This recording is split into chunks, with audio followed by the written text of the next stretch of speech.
Bom, pessoal, a aula de prática de hoje é ação enzimática, influência do tempo e da concentração da enzima. Bom, o material que a gente precisa para essa aula de hoje vai ser sacarose, nessa concentração de 0,02 molar, tá?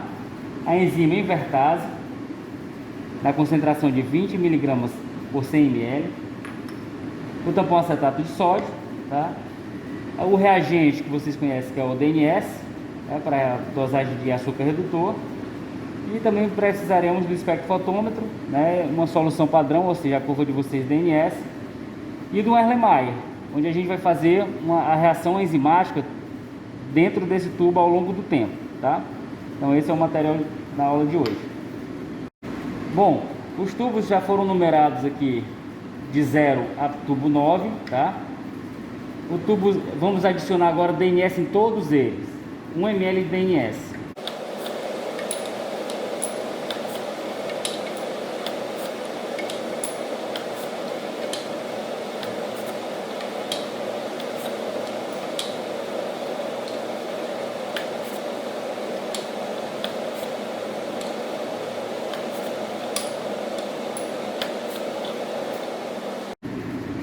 Bom, pessoal, nesse primeiro passo a gente vai no Erlenmeyer, né, que a gente selecionou, a gente vai fazer o tubo aqui, o grupo, como se fosse o grupo 5, né? Então nesse tubo a gente vai adicionar nesse Erlenmeyer 5 ml de sacarose, 7,5 ml de tampão acetato, tá? E depois, né, depois que estiver tudo pronto, a gente vai adicionar 2,5 ml de enzima. Então vamos lá. Primeiro 5 ml de sacarose,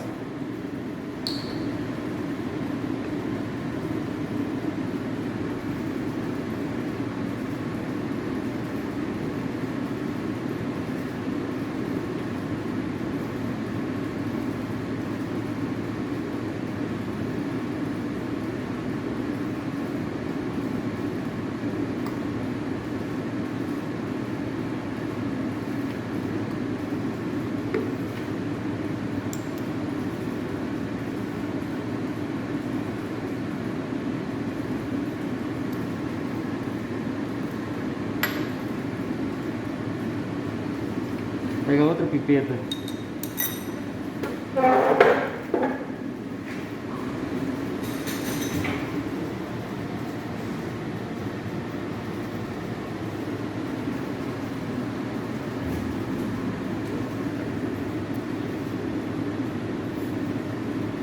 Então agora vamos pipetar 7,5 ml do tampão acetato.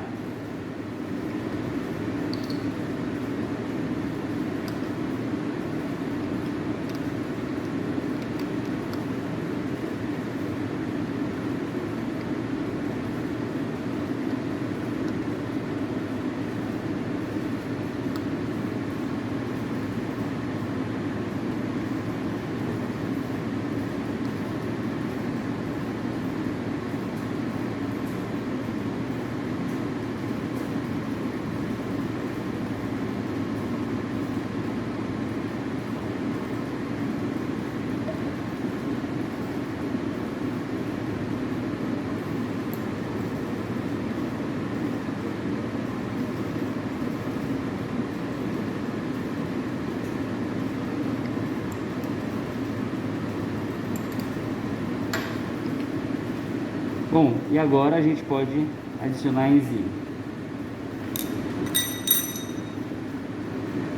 Bom, então agora a gente vai pipetar invertase, tá? 2,5 ml de invertase no tubo, nesse tubo reacional, que é esse nosso Erlenmeyer número 5. Lembrando que a gente tem que agitar a invertase porque ela fica sedimentada no fundo do recipiente, tá? E lembrando também que o tubo 0, que é o nosso branco, logo no momento que eu adicionar a invertase, eu vou agitar o tubo reacional 5 e já vou tirar uma alíquota, né, de 1 ml e colocar no tubo 0. Esse vai ser o nosso branco. E a partir daí eu vou pegar uma alíquota de 1 ml ao longo dos tempos de 3, 6, 9, 12, 15, 20, 30 e 45 minutos, tá? Então vamos lá. Adicionar os 2,5 ml.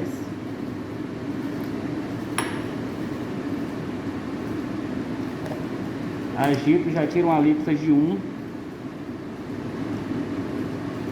Esse é o nosso tubo 0. E já marco aqui o tempo.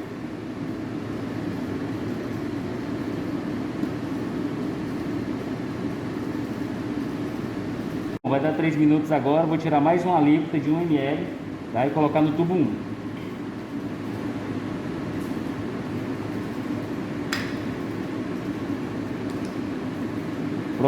Próximo é com 6 minutos. Pessoal, agora a gente vai tirar o último tempo de 45 minutos.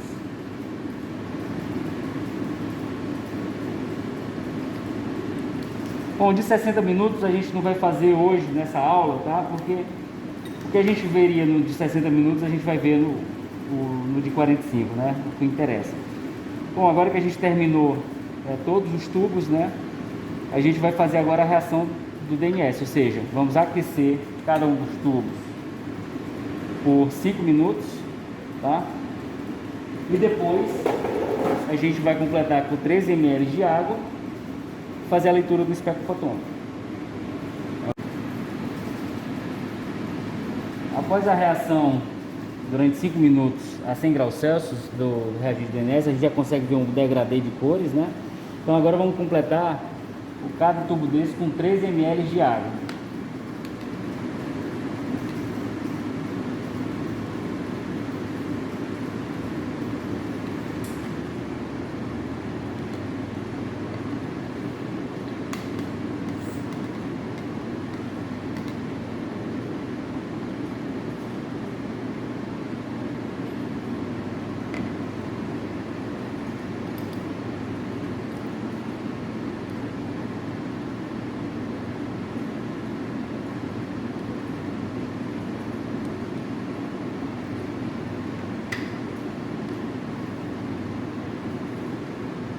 Bom, agora esses tubos, depois da adição dos 3 ml de água, a gente agitou. Agora a gente vai fazer a leitura do espectro fotônico. A gente pode constatar logo aqui que há um degradê já de cores, né? Então a gente vê que ao longo do tempo, mais açúcar redutor, ou seja, mais produto da reação foi formado, né? A gente consegue ver que nos tubos que ficaram mais tempo, comparado com os iniciais, aqui o branco, né? Então a gente vê que muito açúcar redutor foi formado, né, com o tempo. Então agora a gente vai fazer a leitura do espectro fotômetro de cada um deles. Bom, a leitura aqui no espectro fotômetro é a 540 nanômetros, né, como vocês já sabem, né, pelo método DNS. Primeiro eu vou zerar com branco.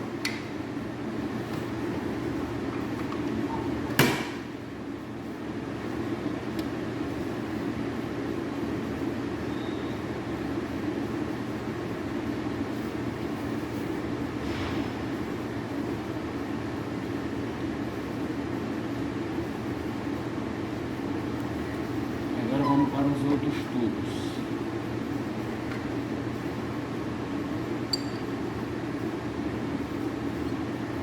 Aqui a gente pode seguir, já que há um aumento de concentração de açúcar redutor, então a gente pode seguir sem precisar lavar o tubo.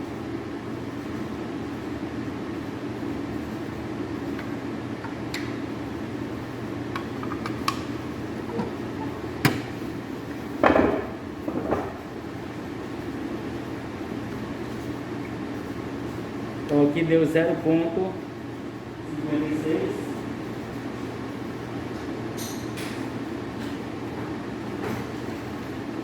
Para anotar, né? 0,56.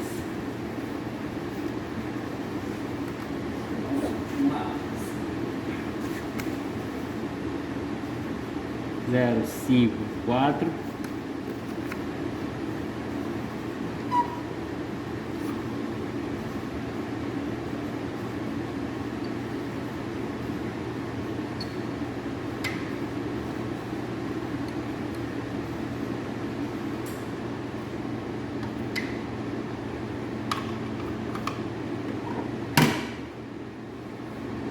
Zero ponto 098.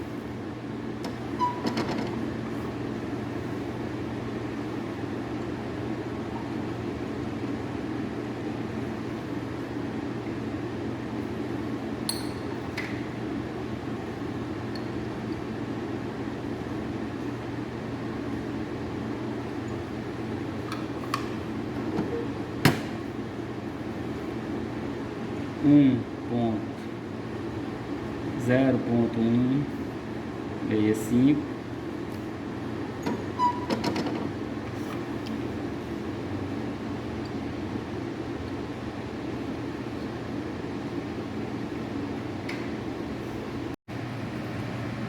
Bom, pessoal, agora a gente já colocou os dados de absorvância nessa tabela, né? Na verdade, a gente já calculou o produto.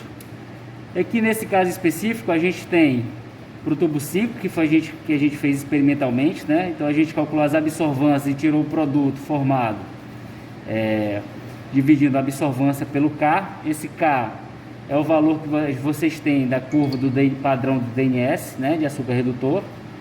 Então, dividindo a absorvância obtida em cada tempo pelo K, a gente tem um produto formado, certo? Aqui no tubo 5, né, foi com aquela concentração de enzima específica que a gente usou. Só que aqui especificamente a gente também fez para o tubo 2 e para o tubo 7, tá?